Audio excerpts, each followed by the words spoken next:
दुश्मनों के इरादों से बचने के लिए कैसे मॉक ड्रिल की जाए जो रहते इस देश में हैं बजाते पाकिस्तान की हैं, जो आस्तीन में सांप की तरह रहते हैं। आस्तीन के सांप को कौन पहचानेगा और कौन करेगा, ये काम तो सरकार का है। राहुल गांधी ने और सैम पिट्रोदा ने खुलवाया था कांग्रेस का ऑफिस, वो आपने बंद कर दिया क्या? देखिए, मुझे लगता है जो राजनीतिक विश्लेषक और तमाम लोग जो आरएसएस के बीजेपी के 6 लोग बैठ जाते हैं, सवाल पूछने पे आऊंगा तो किसी के पास जवाब नहीं मिलेंगे। पूछ लो जवाब। पुलवामा की जांच कहां तक पहुंची है मैं नहीं पूछना चाहता। मैं कपिल जी से नहीं पूछ रहा कि पुलवामा में कौन सी गाड़ी थी, क्या आया थी और बुद्धि को शांति। तुम तो बहुत बड़ा प्रवक्ता अरे भाई, बुद्धि को शांति। हिम्मत है तो जवाब दो, टालो मत। 5 लोग आप भाजपा के बैठा लेते हैं यार, क्या करते हैं? कहां से बिठा लेते हैं? कोई बात नहीं, अभी नहीं को बोल रहे। पैसे लेके नहीं बैठता होगा कांग्रेस से। बीजेपी को चाहिए, बीजेपी को चाहिए। अरे चुप कर कांग्रेस। मैं गंभीर हो जाता हूं, परिवार खराब नहीं हूं राहुल गांधी का।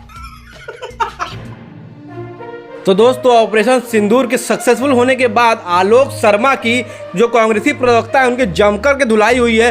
कपिल कुमार ने जमकर के धो डाला है, जमकर के बेइज्जती कर डाली, धज्जियां उड़ा दी हैं। और दोस्तों, एंकर ने भी बोल दिया है कि खाते हिंदुस्तान की हैं और बजाते पाकिस्तान के। इस बात पे आलोक शर्मा की दम जल गई और बहुत बुरी तरह दोस्तों रोने लगे और शो छोड़ करके जाने की धमकी देने लगे। तो आइए देखते हैं पहले पूरा वीडियो क्या। और अगर हमारे चैनल पर आप नए हैं, पहली बार अगर विजिट कर रहे हैं तो प्लीज़ एक लाइक करके चैनल को सब्सक्राइब कर दीजिएगा। आइए देखते हैं पूरा वीडियो, मिलते हैं वीडियो के एंड में।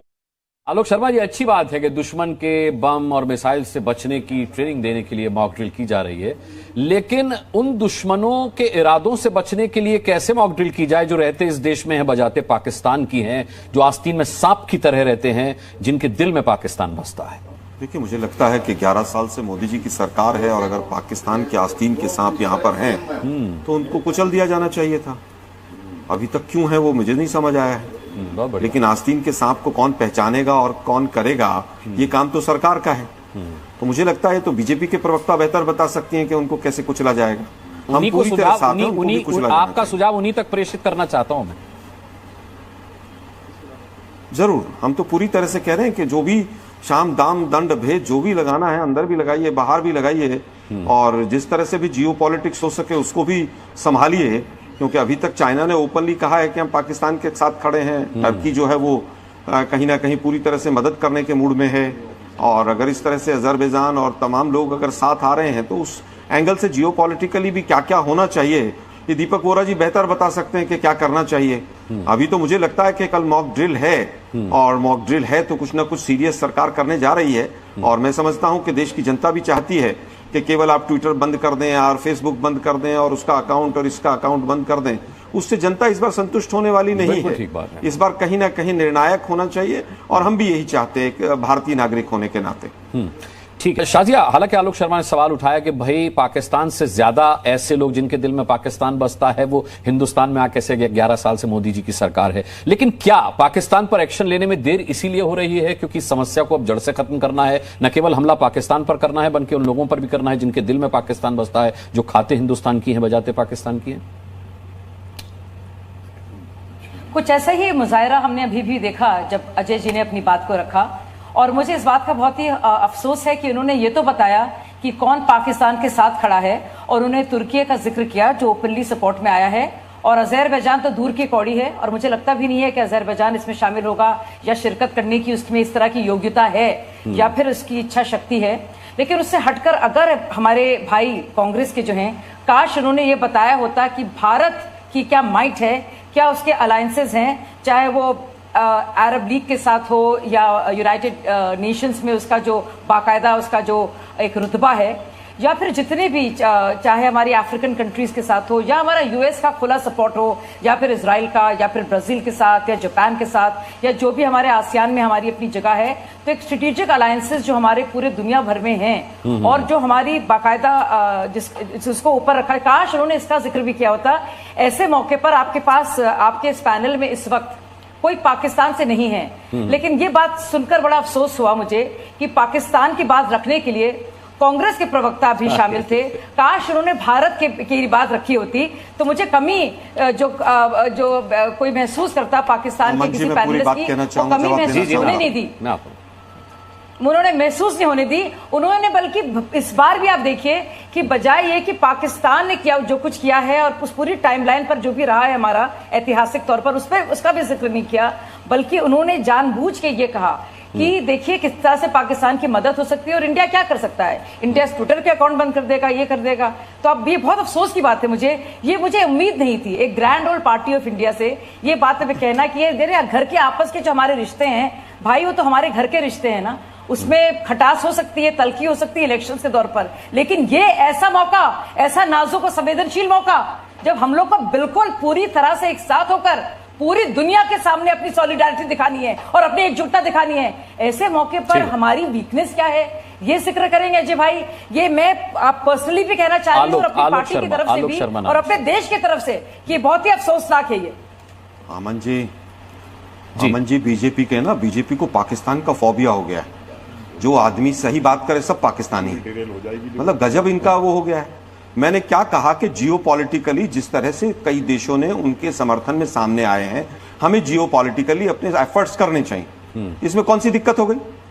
लेकिन दुर्भाग्य ये है कि अपने सारे फेलियर्स को छुपाने के लिए बस पाकिस्तान पाकिस्तान पाकिस्तान पाकिस्तान करते रहते हैं सारे लोग। ये मैंने जियोपॉलिटिक्स वर्ड भी यूज किया। आपने बड़ी अच्छी बात क्या क्या स्टेप सुनिए, रुकिए शाह जी। अजय भाई कहाँ रह रहे हैं? बिल्कुल आलोक किस दुनिया में रह रहे भाई?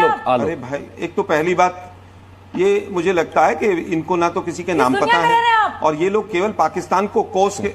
अरे भाई मैं यहीं रह रहा हूँ नई दिल्ली में, आपको मिलना हो तो मिल लीजिएगा। मैं वापस जियोपॉलिटिकली जो ऑफिस बंद कर दिया है क्या यार, इंडिया मैं शांत हो जाता हूँ भाई, खत्म हो जाएगी। नहीं आलोक जी राहुल गांधी ने और सैम पिट्रोदा ने खुलवाया था कांग्रेस का ऑफिस, वो आपने बंद कर दिया क्या? आलोक जी को बोलने दीजिए, आलोक जी को बोलने दीजिए।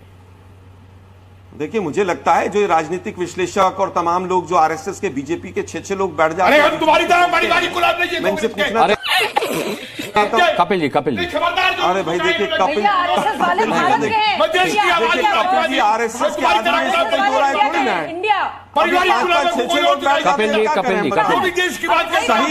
सही बात कोई रख ही नहीं पाता है। अपनी बात परस्त तो नहीं है भाई, चीन की गुलामी परस्त तो नहीं है भाई। ठीक है अब आलोक जी को बोल। अरे ठीक है देश की आवाज है। अच्छा अरे कपिल जी शांत हो जाए, मैं आलोक जी को पूरा सुन लूं फिर आता हूं आपके पास। आलोक जी बोलिए। अरे नहीं ठीक है। अब ये मेरी मजबूरी है, कपिल जी मेरे साथ तो स्टूडियो में है। अब मैं स्टूडियो की बात नहीं, मतलब क्या बोलते हैं? अच्छा नहीं ठीक है, आपने आपत्ति दर्ज करा दी। नहीं बाकी मेहमान भी हैं, बंद कर दिया ऑफिस कांग्रेस का। ठीक है, अपनी बारी पे सवाल पूछ लीजिएगा सर, अपनी बारी पे सवाल पूछ लीजिएगा। आलोक जी बोलिए।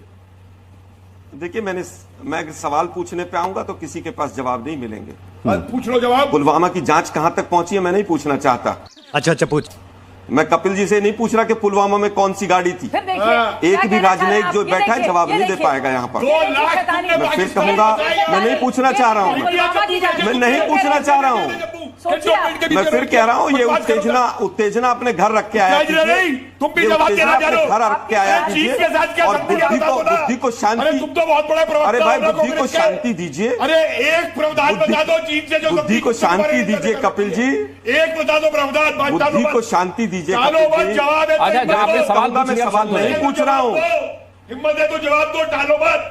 एक प्रावधान बता दो यार। क्या अमन जी 5-5 लोग आप भाजपा के बैठा लेते हैं यार, क्या करते हैं? कहां से बिठा लेते हैं? कोई बात नहीं, अब इन्हीं को बोल लेने देते पैसे लेके नहीं बैठता होगा कांग्रेस से। इन्हीं को बोल लेने देते हैं भाई। अरे जवाब रोज का इनका वो हो गया, 4-4-5 लोग हो जाते हैं, कमी रह जाती है तो आप लोग पाकिस्तान से। कपिल जी मैं 5 सेकंड के बराबर। अरे भाई कांग्रेस के ऑफिस की बात किसने की थी कपिल जी? बिल्कुल मैंने की है। किसने शुरू की थी? कौन बीच में चिल्लाया था? आपने टर्की का नाम लिया। इस उम्र में आके भी आप टर्की का नाम लिया। बदतमीजी करते हैं। शांत बैठिए। कांग्रेस ने ऑफिस हटाया दिया। शांत बैठिए आप। शांत बैठिए आप। तुम बैठो शांत। अच्छा आपने कपिल जी आपने सवाल पूछ लिया, आपने सवाल पूछ लिया। आलोक जी जवाब होगा तो देंगे और नहीं तो अपनी बात करेंगे। आलोक जी करिए। देखिए मैं फिर कहूंगा कि नाजुक दौर है, केवल ये स्टूडियोज में वॉर नहीं लड़ी जानी है। आर्मी हमारी तैयारी कर रही है, सरकार तैयारी कर रही है, हमारा पूरा समर्थन है, हर तरह से समर्थन है। हम तो जानना चाहते हैं मॉक ड्रिल की भी जो डिटेल्स हैं वो जनता तक आलोक जी समर्थन आपका नहीं, आलोक हो जी सके। आलोक जी कांग्रेस के समर्थन का सम्मान किया जाना चाहिए, इसमें कोई दो राय नहीं है। लेकिन आपको नहीं लगता कि आप जैसे जिम्मेदार प्रवक्ताओं की कांग्रेस में कमी है, आप जैसे जिम्मेदार नेताओं की कांग्रेस में कमी है? आपको नहीं लगता कि राहुल गांधी के ये कहने के बाद कि हम सरकार के साथ कुछ इस तरीके के पोस्ट एक्स पर किए गए, इस तरीके के, मैं दोहराना नहीं चाहता, इस तरीके के बयान दिए गए, स्ट्राइक पर सवाल उठाया गया, इससे कांग्रेस की छवि कुछ इस तरीके की हुई है कि आपके सुर पाकिस्तान से मिलते हैं, या आप जो कहते कहते हैं वो पाकिस्तान प्रमोट करता है सोशल मीडिया पर, इससे कांग्रेस की छवि को नुकसान हुआ है? देखिए, मुझे लगता है उस चीज पर व्यक्तिगत तौर पर नहीं जाना चाहिए। जब 26/11 हो रहा था तो मोदी जी वहां पर बाहर खड़े होकर प्रेस कॉन्फ्रेंस कर रहे थे। इनकी प्रवक्ता जो है वो चूड़ियां लेकर बैठी थी। हमने ऐसा कोई काम नहीं किया है। फिर भी अगर कोई पोस्ट ऐसी थी जिसके ऊपर कहीं ना कहीं एक मैसेज पे क्वेश्चन मार्क था, वो पोस्ट भी हमने हटवाई। हमारी तरफ से हमेशा से संवेदनशीलता के साथ बात होगी। हमने कभी नहीं कहा कि एक के बदले 10 सर ले आइए और ये कर दीजिए और वो कर दीजिए। मैं अगर 20 स्टेटमेंट निकालूंगा बीजेपी की तो सबको बहुत दिक्कत होगी। मैंने एक छोटा सा सवाल पूछा था, और पूछा भी नहीं था, मैंने तो मना किया था कि मैं नहीं पूछना चाहता हूं। लेकिन उसके बाद देखिए किस तरह से कपिल जी किस तरह से कंफ्यूज हो गए थे। कंफ्यूज हो गया? कह रहे हैं अरे कि तुम जो कंफ्यूज करना है हो, तुम कंफ्यूज अब हो, आपने- तुम व्यक्तिगत आक्षेप करोगे? मैं तो फिर छोड़ो, कहूंगा। करोगे। तुमसे ज्यादा बड़ा गुलाम कंफ्यूज कोई नहीं है। अरे क्या भाई, कंफ्यूजन है मेरा बताओ? तुम पे जवाब नहीं है तो तुम कहते हो मैं कंफ्यूज हूं। चीन से लो, मुझे बताओ, चीन से तुम्हारी सकती कपिल है, साहब जवाब दो क्या इतना सकती है? बीपी बढ़ा के कहां जाओगे भाई आप? दिनेश दो, इतना तुमने बीपी किया। मत बढ़ाइए। तुम्हारे आरएसएस के लोग नहीं जाएंगे बॉर्डर पे लड़ने, बॉर्डर पे सैनिक ही जाएंगे। आरएसएस के लोग नहीं जाएंगे। गाली निकाली थी, ठीक है। क्या बात करते हो तुम? ठीक है, मैं फिर कहूंगा कि आरएसएस के लोग नहीं जाएंगे, सेना ही जाएगी। ठीक अरे है। सेना ही एक- जाएगी। अच्छा शांति, एक बड़ी खबर आ रही है। RSS को तुम्हारा नेहरू परेड में बुलाएगा। ठीक है, ठीक है। समझ गए? एक बड़ी खबर, एक रिपब्लिक डे की बड़ी खबर। इतिहास पढ़ के आया करो। ठीक है, एक बड़ी खबर, एक बड़ी पूरा इतिहास पढ़ के खबर। आया अच्छा करो। कपिल जी, ठीक है, बहुत अच्छी बात है। शाजिया, आपका जवाब, फिर रामकृपाल जी को लाता हूं। तो देखिए आलोक जी, क्योंकि उन्होंने शुरुआत की हमारी वीकनेस के साथ, और उनको बहुत इस बात की फिक्र है कि तुर्की जो है साथ दे रहा है पाकिस्तान का, और फिर सारे सवाल प्रधानमंत्री जी के लिए थे, इसलिए मैंने जवाब दिया। तो अब सुनिए, मैं खत्म करने दीजिए। अभी फराज जी ने बहुत रिसर्च की, ये भी कह रहे हैं फराज जी जो है दुनिया भर की बातें कर रहे हैं, ये भी कह रहे हैं कि मैं जिक्र नहीं करूंगा, लेकिन जिक्र कर रहे हैं अपने आप में, चाहे एयर स्ट्राइक्स हो या सर्जिकल स्ट्राइक्स हो, बालाकोट स्ट्राइक्स हो, वो सब जवाब थे उन सारी चीजों का जिन्होंने आपने जो सवाल उठाए। हमने ये भी देखा 26/11 के बाद किस तरह की पॉलिसी पैरालिसिस थी, वो भी एक असलियत है। और हमने देखा किस तरह से भारत की बाकायदा के बाद क्या देखा था आपने, जिसको मस्कुलर पॉलिसी भी कहा जाता है। आप चुप रहिए। पार्लियामेंट के अटैक के बाद क्या देखा था आपने, वो भी बता दीजिए। चुप बैठे थे, आपको चुप रहना पड़ेगा। आप चुप रहिए भाई साहब। आप केवल आलोचना करने के लिए बैठे हैं, हम तो कह रहे हैं पार्लियामेंट, आप आलोचना के अलावा कोई बात नहीं कर रहे। मैं नहीं बोल पा रही हूं ऐसे। पार्लियामेंट अटैक के बाद अभी सोचिए ऐसे उसने लोग बाकायदा। अच्छा सुनिए, आपका सवाल ले लिया शाजिया ने। और उसके बाद आलोक जी, आपका सवाल ले लिया। सब हमारे साथ है। आलोक जी, आपका सवाल ले लिया शाजिया ने। सुनिए, जवाब सुनिए। हाँ। चाइना ओपनली कह रहा है कि हम पार्लियामेंट पाकिस्तान अटैक के के साथ बाद खड़े भी हैं। जिन लोगों उसके बाद भी ने, अरे भाई नहीं, आपको, अरे भाई, अरे और ये गलत आपकी है। चाइना से जिद्दी है, मेरी बात का जवाब दो ना। आपकी चाइना से जिद्दी है, सत्ती पर जवाब दो ना। सत्ती का चाइना से थोड़ी क्या है? तमीज चाहिए भाई तो साहब। जिन पिन बटन दबाता है और यहाँ पे बोलते हो बीजेपी को चाहिए, बीजेपी के प्रवक्ताओं को चाहिए। अरे चुप कर कांग्रेसी। अरे नहीं, कपिल जी, कपिल जी, नहीं, कपिल जी, इस तरीके की भाषा नहीं। कपिल जी, इस तरीके। अच्छा ठीक है, मैं रामकृपाल जी को लाता हूं। उनके आने से थोड़ा मामला गंभीर हो जाता है। रामकृपाल जी, अच्छा ठीक है, रामकृपाल जी, वैसे आपको ये अपनी बात को नहीं, अच्छा बात पूरी कर लीजिए। मुझे बोलने दीजिए, मुझे मेरी बात खत्म। बोलिए, शाजिया बोलिए। सरकार की बात, भाजपा की भी कुछ बात बोल लीजिए। कांग्रेस करने के अलावा कुछ नहीं आता आप लोगों तो को। दोस्तों, पहलगाम इंसिडेंट के बाद जिस तरह से लेट पर लेट हो रहा था, जो ये मोदी सरकार केवल बातें कर रही थी, ट्विटर बंद कर रही है, फेसबुक बंद कर रही है, इस पर दोस्तों पूरी तरह से विपक्ष चढ़ बैठा था।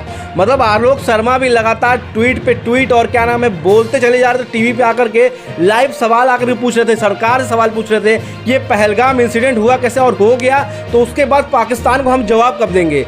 और जब पाकिस्तान को जवाब मिल गई तो अगला वीडियो जो आने वाला है आलोक शर्मा का, वो भी आपके संग शेयर करेंगे। तो प्लीज़ चैनल को सब्सक्राइब करे रहिएगा, तभी आपको दिखा पाएंगे आलोक शर्मा की किस तरह से दोस्तों बोलती बंद कर दी गई है और धज्जियां उड़ा दी गई है। लाइव टीवी बुला करके आलोक शर्मा हो गए, चाहे कांग्रेसी और भी प्रवक्ता हो गए, और कांग्रेसी इस वक्त मुंह ऐसे बंद करके बैठे हुए हैं क्योंकि मोदी सरकार ने कुछ ऐसा जवाब दिया जिससे पाकिस्तान पूरी तरह से हिल गया है। पाकिस्तान में हाहाकार मच गया और पाकिस्तानी इस वक्त चीख रहे हैं, चिल्ला रहे हैं और मोदी से भीख मांग रहे हैं और गुहार लगा रहे हैं कि अब बंद कर दे। अगर और भी आगे कुछ सोच रहे हैं तो उसको प्लीज़ बंद कर दीजिए, क्योंकि जो दोस्तों छोड़ा गया है वहाँ पे, मिसाइल छोड़ा गया है, जो भी वहाँ पे कार्रवाई की गई है, ये पूरी तरह से पाकिस्तान में दोस्तों हाहाकार मचा दिया है। पाकिस्तानियों को दोस्तों, पाकिस्तानी प्रधानमंत्री चाहे पाकिस्तानी जो भी बड़े लेवल पे बैठे हुए हैं, वो केवल यही कह रहे हैं कि 3 महीने 4 महीने का राशन रख लीजिए, भारत कुछ भी कर सकता है। अभी बिलावल बेशरम भुट्टो जो इनका रक्षा मंत्री है वो अभी चीख मारा था, बातें कर रहा था कि सिंधु को बंद करोगे तो ये होगा वो होगा और हम खून बहाएंगे, भारतीयों का खून बहेगा अगर पानी नहीं बहेगा। तो मतलब इतने डींगे ये लोग हाँक रहे थे। और सारी डींगे हाँकने के बाद जब नरेंद्र मोदी सरकार ने, जब बीजेपी सरकार ने, जब भारतीय सेना ने उन पर जो कार्रवाई की है उसके बाद उनकी चुप्पी दोस्तों देखने लायक है। इस वक्त मीटिंग पे मीटिंग केवल चल रही है और अगली कार्रवाई क्या होने वाली है ये भी आपको हम अगले वीडियो में ही बताएंगे। तो प्लीज़ अभी भी आपसे रिक्वेस्ट ही कर सकते हैं कि प्लीज़ चैनल को सब्सक्राइब और एक लाइक करिएगा। और बात करते हैं आज के वीडियो के बारे में, तो किस तरह से आलोक शर्मा जो कांग्रेसी प्रवक्ता उनकी धज्जियां उड़ा दी गई है और कायदे से न्यूज़ एंकर ने भी धोखा रख दिया है कि खाते हिंदुस्तान की है बजाते पाकिस्तान की है। जब उसके बारे में बोला तो कांग्रेसी प्रवक्ता के दिमाग में तुरंत चला गया ये मुझे ही बोल रहा है। तो उसके उसी समय से वो अपने मन में वो चीज़ रख लिया था उन्होंने और वो उस चीज़ पे सोच रहे थे कि मतलब ये बोल रहा है तो मुझे ही बोल रहा है और किसी को बोल नहीं रहा। वाकई में वो उसी को बोल रहे थे कि किस तरह से पाकिस्तान की तरफ से ये लोग दोस्तों बातें करते हैं कि पाकिस्तान ऐसे कर दिया, पाकिस्तान वैसे कर दिया, लेकिन इंडिया कुछ नहीं कर पा रहा है। इंडिया ने जवाब जब दिया तो 14 दिन से ये कंटिन्यू केवल यही बोल रहे थे, यही टीवी पे आकर के चीख रहे चिल्ला रहे हैं कि फेसबुक बंद कर दिया, ट्विटर बंद किया, यूट्यूब बंद किया। उससे कुछ नहीं होने वाला। उससे क्या होगा, जनता को जवाब चाहिए और जनता को बदला चाहिए। जब ऑपरेशन सिंदूर लॉन्च किया गया उन पहलगाम इंसिडेंट के बाद दोस्तों ऑपरेशन सिंदूर को 14 दिन हो गए थे कि ऑपरेशन सिंदूर लॉन्च हुआ और लॉन्च कुछ ऐसा हुआ कि पाकिस्तान पूरी तरह से हिल गया, पाकिस्तान पूरी तरह से बर्बाद हो गया। पाकिस्तान दोस्तों जो आतंकवादी अड्डे हैं उस पर पहले निशाना लगाया गया, पूरा निशाना आतंकी अड्डे पर लगाया गया। आप पाकिस्तान अगर बदले में कोई कार्रवाई अगर करता है तो उसका भी जवाब मोदी सरकार देने में सक्षम है। ये पाकिस्तान को पूरी तरह से मैसेज जा चुका है और एक बार नहीं कई बार करके दिखाया है मोदी सरकार ने और आगे भी करके दिखा सकती है। अगर पाकिस्तान अब जरूरत करता है तो पाकिस्तान नक्शे से भी हट सकता है, पाकिस्तान पूरी तरह से निस्तो नाबूद हो सकता है। पाकिस्तान के सामने लिखा हुआ आएगा कि 1947 टू 2025 ये लिखा हुआ आएगा। पाकिस्तानियों से मेरी यही दोस्तों दरख्वास्त है कि प्लीज़ अब आपके लिए मैं बोल रहा हूँ कि आप कुछ करने का सोचिएगा मत। अगर भारत ने ये किया तो बस मुंह बंद करके बैठ जाइए क्योंकि आप उसी के काबिल हैं, आपकी वही औकात है। और दोस्तों दूसरी तरफ से ये शानदार डिबेट देख के आपको कैसा लगा ये आप कमेंट बॉक्स में बताइएगा। वीडियो अच्छा लग रहा हो तो प्लीज़ वीडियो को शेयर करिए, ज़्यादा ज़्यादा लोग तक पहुँचाइएगा कि दिखाइएगा कि जो खाते हिंदुस्तान की बजाते पाकिस्तान की है वैसे कई लोग सामने ही बैठे हुए हैं। तो ये वीडियो को ज़्यादा से ज़्यादा लोगों तक दोस्तों पहुँचाइएगा। मिलते हैं किसी और दिन इससे भी अच्छे, इससे भी शानदार वीडियो था। तब तक के लिए भारतीय सेना के लिए जय हिंद।